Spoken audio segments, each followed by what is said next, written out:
प्रत्येक सण उत्सव या रांगोळीशिवाय अपूर्ण आहे। आपल्या प्रत्येक सणामध्ये ही कण्याची रांगोळी काढली जाते। कणा म्हणजे काय तर कणा रांगोळी हा रांगोळीचा एक प्रकार आहे। यात तांदळाचे पीठ पातळ करून घेऊन ते कपड्याच्या सहाय्याने किंवा बोटाने काढण्याची पद्धत आहे किंवा चुना घेऊन काढण्याची पद्धत आहे। मी इथे चुना घेतला आहे। रांगोळीच्या या प्रकारामध्ये अष्टदिशांचं महत्त्व दाखवले जाते। पूर्व, पश्चिम, दक्षिण आणि उत्तर, त्याचप्रमाणे आग्नेय, नैऋत्य, वायव्य आणि ईशान्य अशा उपदिशा देखील यात दिसून येतात। या अष्टदिशांचे प्रतीक यामध्ये पाहायला मिळतं। शिवाय मध्यभागी स्वस्तिक असतं। पुन्हा 4 दिशांचं महत्त्व दिसून येतं। कोकणामध्ये अनेक शुभप्रसंगी ही कण्याची रांगोळी काढण्याची पद्धत आहे आणि आवर्जून काढली जाते। याच्या मध्यभागी स्वस्तिक म्हणजेच मांगल्याचे आणि शुभत्वाचे असे प्रतीक आहे। त्यामुळे स्वस्तिक हे शुभचिन्ह काढले जाते। अष्टदिशा आणि मध्यभागी त्या देवतेचं मुख्य स्थान अशी माहिती सांगणारी ही कण्याची रांगोळी।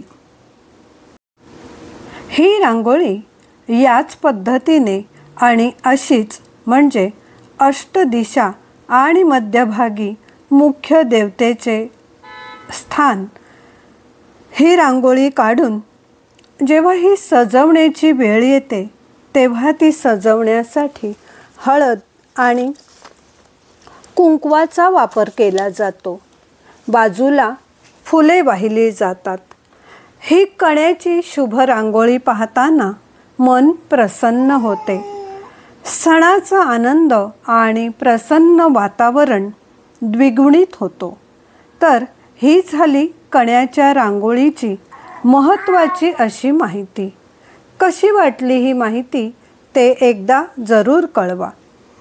आपल्या चॅनलवर पारंपरिक कणा रांगोळी अधूनमधून मी दाखवत असते, त्या नक्की पहा आणि आतापर्यंत जसं सहकार्य केले तसे सहकार्य करत राहावे ही विनंती आणि नेहमी करत आलात त्यासाठी मनापासून धन्यवाद।